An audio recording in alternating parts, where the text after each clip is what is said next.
یہ تمہارے اختلافات کا فیصلہ کرنے آئی ہے، یہ میزان ہے، فرقان ہے، حکم ہے، مہیمن ہے۔ اس کا ایک ناگزیر عقلی تقاضا یہ ہے کہ اس کتاب کو قطعی الدلالہ ہونا چاہیے، یعنی جو باتیں وہ کر رہی ہے وہ اپنے مفہوم پر پوری وضاحت کے ساتھ بیان کرنے کی پوزیشن میں ہو، جس زبان میں ہے اس زبان کو ہم جانتے ہوں، اس زبان میں ایک معتبر تعویل ہم تک پہنچے تاکہ ہم اس کے ذریعے سے فیصلہ کر سکیں۔ یہ سب اس کی اس حیثیت کا ناگزیر تقاضا ہے۔ چنانچہ اللہ تعالیٰ نے یہ کتاب قیامت تک کی ہدایت کے لیے دی ہے، اس کو ایسے نہیں چھوڑ دیا کہ اس کے اندر کچھ منتشر چیپٹرز ہیں، کچھ منتشر اقوال ذری ہیں، کچھ منتشر جملے ہیں جن سے جو شخص اٹھے چاہے اور جو مفہوم برآمد کر کے اس کو کوئی عالمی صداقتیں بنا رہا ہو، کوئی یونیورسل ٹروتھ بنا رہا ہو، کوئی اس کو موٹیویشنل اسپیکر آیت اٹھا کر اپنی موٹیویشن کا ذریعہ بنا رہا ہو۔ اس میں جو بھی دعویٰ آپ نے کرنا ہے، کلام کی طرف لوٹنا ہے، کلام کے اندر جانا ہے، وہاں سے بتانا ہے کہ یہ جو چیز یہاں بیان ہوئی ہے یہ ایک عالمگیر صداقت کے طور پر دنیا کو ایک سنت اللہ کے ظہور کی علامت بیان کر رہی ہے۔ تو یہ جو آیت لوگ عام طور پہ پڑھتے ہیں، ان مع العسر یسرا، ان مع العسر یسرا، یہ آیت قرآن مجید میں الٹپ نہیں آ گئی ہے، یہ ایک سورت کا حصہ ہے۔ وہ سورت قرآن مجید کے خاص مقام پر آئی ہے، اس سورت کا ایک جوڑا ہے۔ خود قرآن مجید نے بتایا ہے کہ ہم نے جوڑا جوڑا صورتیں دی ہیں، پیئرس کی صورت میں دی ہیں۔ تو یہ سورہ ضحیٰ ہے پیچھے، اور یہ سورہ علم نشرح ہے جس کے اندر یہ آیت ہے۔ تو اس سورت کو پڑھیں، اس کا مطالعہ کریں، اور مطالعہ کرنے کے بعد اس کا جو کانٹیکسچول سیاق و سباق ہے اس میں یہ بتائیں کہ یہاں پر اللہ تعالیٰ کسی عالمگیر صداقت کو بیان کرنے کے لیے یہ پرنسپل اور اصول بیان کر رہے ہیں کہ ہر مشکل کے بعد آسانی، ہر مشکل کے بعد آسانی ہے۔ تو جب ہم سورہ کا مطالعہ کرتے ہیں تو یہ بات 2 اور 2 4 کی طرح واضح ہو جاتی ہے کہ یہاں پر سرے سے اللہ تعالیٰ کے پیش نظر کوئی اس طرح کا قانون بیان کرنا ہے ہی نہیں۔ کیسے نہیں ہے؟ دیکھیے سورہ کیا کہتی ہے، الم نشرح لک صدرک ووضعنا عنک وزرک الذی انقض ظہرک ورفعنا لک ذکرک، یعنی اے پیغمبر کیا ہم نے تیرے ساتھ ان آیات کا وہ معاملہ نہیں کیا جس کا تو خود گواہ ہے کہ ہم نے تیرا سینہ کھول دیا، یعنی ہدایت کی یافت میں تو سرگردہ تھا، پیچھے بیان کیا۔ اسی طریقے سے جو کچھ ہدایت ہم نے دی جب وہ تجھے مل گئی تو اس کے بعد جو چیلنجز تیرے پیش نظر رہے، وہ دعوت کے مراحل ہوں جس میں تو اس دعوت کو لے کے باہر نکلا تو لوگوں نے تجھے پتھر مارے، تجھے جھوٹا کہا، ساحر کہا، شاعر کہا، کاہن کہا، لیکن ہم تیرے ساتھ کھڑے رہے، ہم نے تیرا سینہ کھولا اور اس میں وہ تسلی اور سرشاری اور طمانیت کے امکانات نازل کیے جس سے تو اس پوری کی پوری دعوت پر پابرجا رہتا ہے۔ تو کیا فرمایا، الم نشرح لک صدرک ووضعنا عنک وزرک الذی انقض ظہرک، یعنی وہ جس کا بوجھ تیری کمر کو توڑے دے رہا تھا، لیکن ہم نے کیا کیا، ورفعنا لک ذکرک، ہم نے یہ بتا دیا کہ تو کوئی عام آدمی نہیں ہے، اور یہ دنیا کوئی کھلنڈرے کا کھیل نہیں ہے، یہ کوئی بیرائی کا غلہ نہیں ہے، یہ کوئی رام کی لیلا نہیں ہے، بلکہ ایک جبار اور قہار خالق کی اسکیم کے تحت اس نے تجھے بھیجا ہے۔ تو اب اس دنیا کے اندر کیا ہوگا، تیرا ذکر ہم نے بلند کیا، تو اکیلا تھا، تنہا تھا، تو نکلا خدا کی اس دعوت کو لے کر، تو کیا ہوا، قریش کے ان سرداروں کے دل پلٹنا شروع ہو گئے۔ تو ہم ہیں جو رفع ذکر کا بندوبست کرتے ہیں، تو پریشان نہیں ہونا، غم نہیں کھانا، ہمیں پتہ ہے تیرے دل میں لوگوں کو خدا کی دعوت کی طرف بلانے کا جو غم ہے یہ تجھے مارے دیتا ہے۔ خود قرآن مجید نے بتایا دوسری جگہ کے اوپر کہ یہ کام مت کریں کہ آپ اپنے آپ کو اتنا غمگین کر رہے ہیں کہ آپ اپنے آپ کو ہلاکت میں ڈال لیں، اللہ کا باخع النفس کا، یعنی تجھے اتنا غمگین کرتی ہے یہ بات کہ لوگ اب دعوت نہیں قبول کر رہے تو جہنم کی طرف جا رہے ہیں، اور تو اس غمخاری میں اپنے آپ کو اس طرف دھکیل دیتا ہے کہ کہیں ہلاکت نہ ہو جائے۔ تو ہم تجھے تسلی دیتے ہیں، تجھے اطمینان دلاتے ہیں کہ ایسا کچھ نہیں ہوگا۔ ان چیزوں کے بعد، دعوت کی ان آزمائشوں کے بعد، خدا کی ان عنایتوں کی بشارت کے بعد، اللہ تعالیٰ نے وہاں پر کیا ایک پیشن گوئی عنایت فرمائی ہے۔ یہ پیشن گوئی ہے جو ان مع العسر یسرا کی صورت میں یہاں پر زیر بحث آئی ہے۔ تو کیا فرمایا، یہ سب کچھ ہو رہا ہے، غم نہ کرو اے پیغمبر، ان مع العسر یسرا فان مع العسر یسرا۔ یہ جو پریشانی تجھے اس وقت آئی ہے، یہ والی، یہ جو پریشانی، یہ کیسے میں نے ترجمہ کیا، یہ جو پریشانی آئی ہے یہ میں آگے بتاتا ہوں۔ یہ جو پریشانی آئی ہے جس کا ذکر ہم نے پیچھے کیا ہے، اس پریشانی کے بعد، اس تنگی کے بعد تیرے لیے آسانی ہے، تیرے لیے راحت ہے، تیرے لیے رفع ذکر ہے۔ آپ یہ دیکھیے کہ یہی پیشن گوئیاں ہیں جو یہاں اجمال سے بیان ہوئی ہیں، باقی جگہوں پہ اللہ تعالیٰ نے اس کو کھول دیا ہے۔ آپ سورہ نصر کے اندر دیکھیں کیا فرمایا، اذا جاء نصر اللہ والفتح ورأيت الناس يدخلون في دين الله افواجا فسبح بحمد ربك واستغفر انه كان توابا۔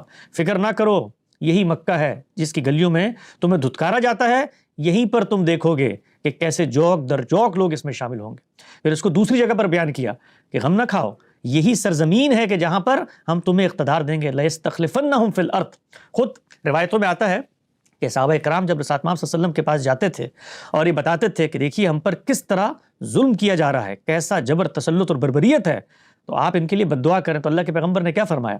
اللہ نے کہا اللہ کے پیغمبر نے فرمایا تم سے پہلے ایسی قومیں آئی تھیں جو حق کی بات کرتی تھیں تو ان کو آگ میں دہکتے ہوئے کڑے پہنا دیے جاتے تھے جو گوشت کی بوٹیوں کو چیر کر ہڈیوں تک چلے جاتے تھے, اس کا گودا نکل جاتا تھا. ایسے ایسے مظالم ہوئے اس دنیا میں حق کی بات کرنے والوں کے ساتھ, تو تم ابھی سے گھبرا گئے, ابھی سے پریشان ہو گئے. یاد رکھو یہ حضر الموت اور سنا کے شہروں سے لوگ نکلیں گے سونا لے کر, اور کوئی ہاتھ لگانے والا نہیں ہوگا. ایسی آسودگی تمہاری منتظر ہے, ایسی راہ تمہارے لیے آ رہی ہے. یہ اللہ کے پیغمبر کو اللہ تعالیٰ رویا کی صورت میں وہ تمام کی تمام پیشن گوئیاں مجسم کرتے ہوئے دکھاتے تھے. جس موقع پر غزوات کے اندر صحابہ کرام پتھر توڑ رہے ہوتے تھے اور اس سے چنگاریاں نکلتی تھی, تو ان چنگاریوں پہ رسول پاک صلی اللہ علیہ وسلم کہتے تھے کہ میں نے ان چنگاریوں میں کیسر و کسرہ کے محلات کو فتح ہوتے ہوئے دیکھ لیا ہے, اور سونے کے کنگن پہنے ہوئے میں تم لوگوں کو دیکھ رہا ہوں, کیسے تم آسودہ حال ہو جاؤ گے.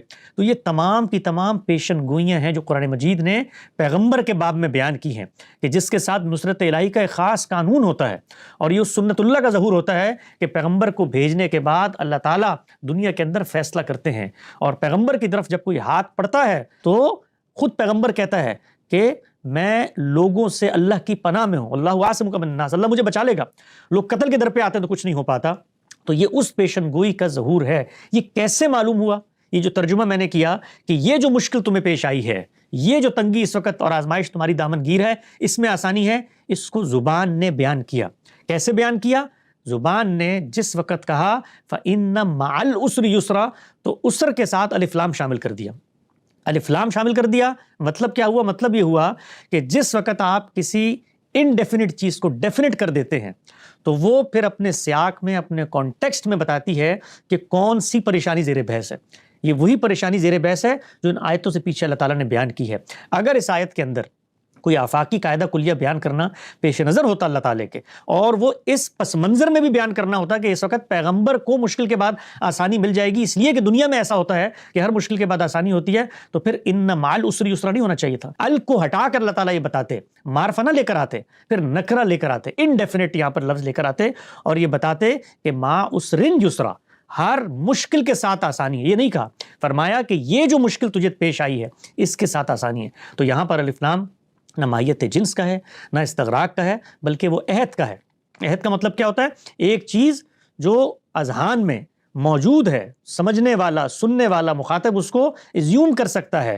آپ دیکھیے پیچھے مخاطب کو گفتگو کر کے کہا الم نشرح لک صدرک, تیرا سینہ کھول دیا, اور پھر آگے فرمایا ان مع العسر یسرا, یہ جو تجھے پریشانیاں آ رہی ہیں اس وقت اس کے بعد آسانی ہے, اور تاکید سے فرما دیا 2 دفعہ, اس لیے کہ اللہ تعالیٰ اس چیز کو محکم کرنا چاہتے تھے کہ ایسا نہیں ہے کہ ہم تمہارا ہاتھ چھوڑ دیں گے.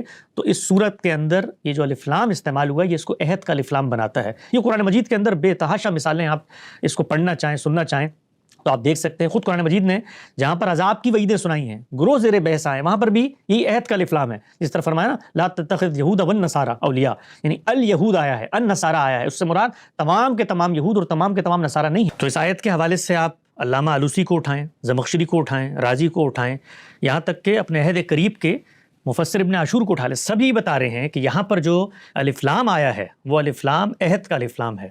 عہد کے الف لام سے مراد کیا ہے, الف لام ہوتا کیا ہے, اس کی اقسام کیا ہیں, اس کو میں نے گزشتہ دنوں بڑی تفصیل سے ایک اور جگہ پہ بیان کیا ہے, وہاں پر آپ چاہیں تو اس کو سن لیں. دنیا کے ساتھ یہ کوئی عمومی قانون ہے, یونیورسل فیکٹ ہے, یہ بات قرآن مجید کی آیت میں سرے سے زیر بحث ہی نہیں ہے. اب آئیے دنیا کی طرف. دنیا کا جب ہم مطالعہ کرتے ہیں, دنیا کو جب ہم دیکھتے ہیں, تو کیا یہ بات کہ ہر مشکل کے بعد آسانی ہوتی ہے, ہمارے مشاہدے, ہمارے تجربے, ہمارے انفرنس, ہمارے استقراء, ہمارے استنباط کے لحاظ سے اس کو کوئی عقلی مسلمہ اور ناگزیر علمی نتیجہ بناتا ہے؟ یہ چیز خود مشاہدے کے خلاف ہے. یعنی 20 ایسی مثالیں پیش کی جا سکتی ہیں جس میں ہم یہ دیکھتے ہیں کہ دنیا کے اندر ایسے لوگ بھی ہیں کہ جو پریشانیوں کی چکی میں پستے چلے جاتے ہیں, یعنی زندگی حسرت اور آرزو بن جاتی ہے, کانٹوں کی سیچ کے اوپر اس حیات کے آنسو بہتے ہیں. لیکن دوسری طرف ہم یہ دیکھتے ہیں کہ دنیا میں ایسے آسودہ حال, ایسے دولت مند, ایسے سونے کی چمچ لے کر پیدا ہونے والے لوگ بھی ہوتے ہیں جن کو زندگی میں کبھی کوئی مشکل ہی پیش نہیں آتی. تو ہمارا مشاہدہ اور تجربہ دنیا کو جب دیکھتا ہے تو وہ اس کی گواہی دیتا ہے کہ یہ کوئی عالمی مسلمہ یا قانون نہیں ہے کہ ہر جگہ پر جہاں پر مشکل آئے گی وہاں پر آسانی ہوگی. خود آپ یہ دیکھیے کہ پیغمبروں کے باب میں جہاں پر اللہ کی خاص سنت کا ظہور ہوتا ہے وہاں پر بھی مشکل کے بعد آسانی کچھ چیزوں سے متعلق ہے. مثلاً یہ کہ ایک قوم ایمان لے آئے گی, اس قوم کو دارالہجرت میسر ہوگا، وہ دارالہجرت میسر ہونے کے بعد وہاں پر وہ اپنی حکومت بنائے گی، وہ افراد کی اتنی بڑی تعداد ہوگی کہ جن کے ذریعے سے مارکہ حق و باطل برپا کیا جائے گا، تب جا کر اللہ تعالیٰ کہتے ہیں لَيَسْتَخْلِفَنَّهُمْ فِي الْأَرْضِ، تمہیں اقتدار دے دیا جائے گا۔ کتنے پیغمبر ہیں جن کے ساتھ سرے سے معاملہ نہیں ہوا، تو وہاں پر خود خدائی سنت جس کا ذکر یہاں رسول پاک صلی اللہ علیہ وسلم کے ساتھ کیا ہے کہ اس وقت ان مشکلوں میں ہو لیکن پریشان نہ ہو، یہی گرد و پیش مکہ سے وفود آئیں گے، تمہاری باتیں سنیں گے اور پھر تم مدینے کی طرف ہجرت کر جاؤ گے اور پھر آسانیاں کھلنی شروع ہو جائیں گی۔ ان کے ساتھ جو گزشتہ پیغمبر تھے، آپ یحییٰ علیہ السلام کو دیکھیے، آپ زکریا علیہ السلام کو دیکھیے، یہاں تک کہ خود سیدنا مسیح کو دیکھیے، وہاں پر ان مشکلات کے بعد اللہ کے اس قانون کے تحت جو آسانی آتی ہے اس کا بھی ظہور نہیں ہوا، تو چاہے جائے کہ پوری دنیا کے بارے میں ہم یہ مانیں۔ تو پھر اس کے بعد ہم یہ قرآن مجید میں جا کر دیکھتے ہیں کہ کیا قرآن مجید دنیا کے فلسفے، دنیا کے تصور کو اس پس منظر میں بیان بھی کرتا ہے کہ یہاں پر تمہارے ساتھ جزا و سزا ہو جائے گی، یہاں پر تمہیں انصاف مل جائے گا۔ تو دنیا کے بارے میں اللہ کا دین جو بات بیان کرتا ہے وہ اس سے بالکل مختلف ہے۔ وہاں پر یسر کے بعد اسر کی بات نہیں ہے، وہاں پر یسر ہو یا اسر، دنیا کا جو قانون ہے، عالمی جو مسلمہ ہے، خدا کی دینونت اور اسکیم کا جو چیز ظہور ہے وہ کیا ہے؟ ابتلا، آزمائش، امتحان۔ گویا اللہ کبھی دے کر آزمائے گا، کبھی لے کر آزمائے گا۔ یہاں پر اللہ تعالیٰ امتحان کے لیے لوگوں کو بھیجتے ہیں اور پھر کیا کہتے ہیں کہ یہاں پر اس تصور کو مت لے کر آؤ کہ ہر جزا و سزا کا معاملہ یہاں پر ہو جائے گا، ہر مشکل کے بعد آسانی تمہیں یہاں مل جائے گی۔ مشکل کے بعد آسانی صرف ایک جگہ پر ہے اور اس کا نام ہے آخرت۔ تو دنیا کے بارے میں پورا دین ہمیں بتاتا ہے کہ سرے سے یہ کوئی قانون ہی نہیں ہے، بلکہ اگر آپ اس قانون کو مان لیں تو اللہ تعالیٰ نے جو اسکیم برپا کی ہے اور اس کے بعد جو جزا و سزا کا اسٹیج سجانا ہے وہ سب کا سب غیر متعلق ہو کے رہ جاتا ہے، اس لیے کہ اگر دنیا کے اندر ہی مشکل کے بعد آسانی ہے تو پھر آخرت کی تسکین اور تسلی کا جو تصور میرے ذہن میں پیدا ہوتا ہے، یہاں پر مشکل کو سہار کے اس کی گنجائش ہی باقی نہیں رہتی، پھر تو مجھے ہر مشکل کے بعد دنیا میں انتظار کرنا ہے۔ ہم تو یہ دیکھتے ہیں کہ دنیا ایک شخص جو 100 لوگوں کا قتل کر دے اس کے ساتھ بھی انصاف کرنے کی پوزیشن میں نہیں ہے، ایک ہی جان کو مار کے ان کو تسلی دینی پڑتی ہے۔ تو دنیا نہ انصاف کی جگہ ہے، دنیا نہ مشکلات کے بعد آسانی کی جگہ ہے۔ آسانیاں آتی ہیں، مشکلات بھی آتی ہیں، لیکن یہ کہ ہر مشکل کے بعد آسانی آئے گی، یہ دنیا کے اندر کوئی ناگزیر عقلی، علمی، دینی تقاضا سرے سے ہے ہی نہیں۔ تو خلاصہ پوری گفتگو کا یہ ہو گیا کہ قرآن مجید کی آیات سے اس طرح کے فلسفے برآمد کرنا یہ خلاف شرع ہے، خلاف قرآن ہے۔ قرآن مجید کی آیات کو اس کے کانٹیکسٹ میں دیکھا جائے گا۔ کانٹیکسٹ میں دیکھنے کے لیے ضروری ہے کہ جملے کو دیکھیں، جملے کو جاننے کے لیے ضروری ہے کہ لفظ کو دیکھیں، لفظ کو سمجھیں گے، تالیف کو سمجھیں گے، جو کمپوزیشن ہے، جو اسٹرکچر ہے، اور کانٹیکسٹ کو سمجھیں گے، اس سے ایک مفہوم برآمد کریں گے۔ وہ مفہوم اگر چیز کو محدود کرتا ہے تو وہ چیز محدود ہو جائے گی، وہ مفہوم اگر اس چیز کو پھیلاتا ہے تو وہ چیز پھر یونیورسل بنے گی۔ اس طریقے سے قرآن مجید کی آیات کو اٹھا کر ان کے اندر سے پرنسپل بیان کرنا یہ دین کے مزاج کے مکمل خلاف ہے۔ جی بہت شکریہ حسن بھائی، جزاک اللہ خیرہ۔ بڑے اچھے طریقے سے آپ نے بتایا کہ کیسے ہم کسی غلط اپروچ کے ساتھ اسپیسیفک احکام کو جنرلائز کر کے اس سے غلط مفہوم اخذ کر لیتے ہیں، اور قرآن فہمی کے حوالے سے بھی آپ نے بتایا کہ ہمیں کن کن چیزوں کا خیال رکھنا چاہیے، اور بہت شکریہ ہماری الجھن کو دور کرنے کے لیے۔ اب ہم چلتے ہیں کالرز کے سوالات کی طرف۔ اسماعیل بھائی وہ اپنا مائک انمیوٹ کر کے حسن بھائی سے کوشچن کر سکتے ہیں۔ جی حسن بھائی، یہ جو آپ نے مطلب کہا ہے کہ آپ کی دلیل تو درست ہے، لیکن یہ ہے کہ بہت سارے مسلمانوں کے لیے یہ ایک امید کا بھی ذریعہ ہے کہ جیسے فار ایگزامپل مجھے اپنی زندگی میں یہ مثال نظر آئی ہے کہ ہر مشکل کے بعد آسانی ملنا، اللہ کی طرف لوٹنا، تو اس سے مطلب حوصلہ ملنا۔ یہ آپ کی بات درست ہوگی کہ وہ حوصلہ یا وہ امید وہ چاہے مجھے مل رہی ہے، لیکن یہ جی سوال واضح ہے مجھ پر واضح ہے۔ تو یہ حوصلہ جو اس پر تو میں بہت تفصیل سے بات کر چکا ہوں کہ پہلے وہاں پر اس حوصلے کو پیدا کریں، پھر یہ حوصلہ آپ کو ملے گا۔ کیا یہ حوصلہ آپ سے متعلق اللہ تعالیٰ نے وہاں اپنے دعوے میں بیان کیا؟ لیکن ایک منٹ کے لیے یہ میں مان لوں تو میں پلٹ کے آپ سے پوچھوں گا کہ وہ جو اللہ تعالیٰ نے ہم سے وعدہ کیا ہے آخرت کے اندر ہمیں پورا کا پورا اجر دینے کا، کیا وہ حوصلہ ہمارے لیے کافی نہیں ہوتا؟ کہ ہر چیز کی جزا و سزا ہم اس دنیا میں چاہتے ہیں، وہ حوصلہ تو ایک بندہ مومن کو زیادہ بلند جگہ پر فائز کرتا ہے کہ ہر سطح پر میں جو زیادتی ہو رہی ہے اس میں اگر برابر کا بدلہ نہ بھی ملے تو ایک جگہ ہے کہ جہاں پر اس سے بڑھ کر اجر دیا جائے گا، 100 گنا اللہ تعالیٰ نے کہا بڑھا کر میں اجر دے دوں گا۔ تو وہ حوصلہ تو زیادہ تسکین، زیادہ طمانینت، زیادہ سرشاری، زیادہ اطمینان اور زیادہ تقرب اللہ کا باعث بنتا ہے کہ دنیا میں اگر نتیجہ توقعات کے برخلاف بھی نکلتا ہے تو آخرت تو باہر کیف موجود ہے نا۔ جی عرفان بھائی ہم آپ سے اجازت لینا چاہیں گے، آئی ہوپ کہ آپ کا کوشچن ایڈریس ہو چکا ہے۔ پھر نیکسٹ کالر کی طرف چلتے ہیں ہم۔ فراز بھائی اپنا مائک انمیوٹ کر کے حسن بھائی سے سوال کر سکتے ہیں۔ السلام علیکم حسن بھائی۔ اچھا حسن بھائی سب سے پہلے میں آپ کا بہت شکر گزار ہوں، اور اس سے زیادہ شکر گزار Gandhi school of Islamic learning اور سب سے زیادہ جاوید احمد گاندھی صاحب کا، کہ انہوں نے مسلم ڈائسپورا کو یہ سکھایا کہ سوچتے کیسے ہیں. اور میں اتنی بس اسی بات کہنا چاہتا ہوں کہ میرا جو 18 سال کا اسکول نہیں سکھا سکا، وہ مجھے گاندھی صاحب اور آپ لوگوں نے سکھا دیا. اچھا، میرا سوال یہ ہے، جب ایک انڈیویجول قرآن کو اکیڈمکلی اب سمجھنے کے لیے پڑھتا بھی ہے، تو وہ ایگزسٹینشلی بائی نیچر، ہیومن نیچر اس کو کنیکٹ بھی کرنا چاہتا ہے. کہ جیسے وہ سورہ کہف اگر پڑھے گا تو وہ سامنے سورہ کہف کھولے گا تو ان لوگوں کا ذکر ہوگا جو پیپل آف دا کیو ہے. تو پھر اس کو سوچے گا کہ اللہ تعالیٰ نے جب ان کی مدد کری تو اگر میں صحیح راستے میں چل رہا ہوں، اللہ تعالیٰ میری مدد کرے گا. تو کیا یہ ایگزسٹینشلی اس کو کنیکٹ کرنا غلط ہے؟ اور یا پھر بعض بار جب قرآن شریف پڑھتا ہے انسان تو اس کے پاس بہت میٹافزیکل سوال بھی آتے ہیں کہ کیا، جیسے بہت سارے سوال آلریڈی چل رہے ہوتے ہیں کہ کیا بائی ہیومن نیچر انسان کے انٹرسٹکلی وہ برا ہے یا پھر اچھا ہے. تو قرآن میں سورہ 3 میں اس کا جواب بھی مل جاتا ہے. تو لیکن کیا اس چیز کو رزلٹ یا پھر کنکلوژن نکالنا وہ غلط ہے؟ یا پھر حسن صاحب جیسے، یا پھر قرآن کی آیت کو خالی اس طرح سمجھا جائے گا کہ وہ اتمام حجت پہ آئی تھی اور اس کا کیا کنکلوژن تھا، وہ کن لوگوں پہ آئی تھی؟ یہ سوال تھا میرا. اس سوال کا جواب یہ ہے کہ جس وقت ہم کسی کتاب کو پڑھتے ہیں تو پہلے یہ طے کرتے ہیں کہ ہم اس کتاب کو کیوں پڑھ رہے ہیں. مثال کے طور پر میں ایک تاریخ کی کتاب پڑھنے جاتا ہوں تو وہاں پر میرے پیش نظر یہ ہوتا ہے کہ میں کسی خاص عہد کے حوالے میں جو معلومات پیش نظر ہے اس کو جان لوں. یا میں سائنس کو پڑھنا چاہتا ہوں تو میں دنیا کے قوانین کو جاننا چاہتا ہوں. قرآن مجید آپ کیوں پڑھنے گئے ہیں؟ پہلے اس سوال کا جواب خود سے تلاش کریں. ہم اس لیے قرآن مجید پڑھنے گئے ہیں کہ ہمیں یہ بتایا گیا ہے کہ اللہ تعالیٰ نے اس کتاب میں ہمیں ہماری زندگی میں جینے کا مقصد بیان کیا ہے، اور وہ مقصد پیغمبر کے ذریعے سے ملا ہے، اور پیغمبر کی یہ روداد ہے جو اس کتاب میں ثبت کر دی گئی ہے. اب اس پیغمبر کی روداد میں مجھ سے کیا چیز متعلق ہوتی ہے یہ اس کتاب نے بتانا ہے. اگر تو یہ کام میں نے خود کرنا ہے تو پھر کتاب پڑھنے کی زحمت ہی ہم نے کیوں اٹھائی؟ تو میں تو اور بھی 10 طریقے سے یہ کام کر سکتا تھا. دنیا کے اندر اتنے فلسفے ہیں، الہاد کا فلسفہ ہے، وہ ان سارے سوالوں کا جواب دیتا ہے. میں ان کو کیوں نہیں مانتا؟ اس لیے کہ میرا اس بات پر اعتماد ہو گیا ہے کہ جس نے کائنات بنائی ہے اس نے اپنا پیغام پیغمبروں کی وساطت سے بھیج دیا ہے. تو اب مجھے کرنا کیا ہے؟ سب سے پہلے ذہن کو خالی کرنا ہے. خالی کرنے کے بعد کتاب کی طرف جانا ہے اور کتاب سے پوچھنا ہے کہ وہ مجھے بتائے کہ میں نے آج اپنی زندگی میں اگر کتاب کو ماننا ہے تو اس کے دلائل کیا ہیں، زندگی کی مشکلات میں کیا رویہ اختیار کرنا ہے اس کے دلائل کیا ہیں. یہ سب کتاب نے بتانا ہے. یہ میں اپنے انتخاب سے جا کر وہاں پر اپنی ضروریات کی چیزیں برآمد کر کے نہیں لا سکتا. کرنا میں نے وہی ہے کہ اپنی زندگی اس کے مطابق گزارنی ہے، اس کو اٹیچ کرنا ہے اپنے ورلڈ ویو کے ساتھ. لیکن کیسے کرنا ہے یہ اصل سوال ہے. تو وہ کتاب یہ کہتی ہے کہ آؤ میرا ہاتھ پکڑو، میں تمہیں بتاتی ہوں کیسے کرنا ہے. تو سب سے پہلے وہ یہ بتاتی ہے کہ جس کتاب کو تم پڑھنے جا رہے ہو یہ اپنی حقیقت میں کیا ہے. تو کہتی ہے کہ نئی کتاب ہے ہی نہیں، یہ اللہ کا وہ پیغام ہے جو آدم سے چلا آ رہا ہے.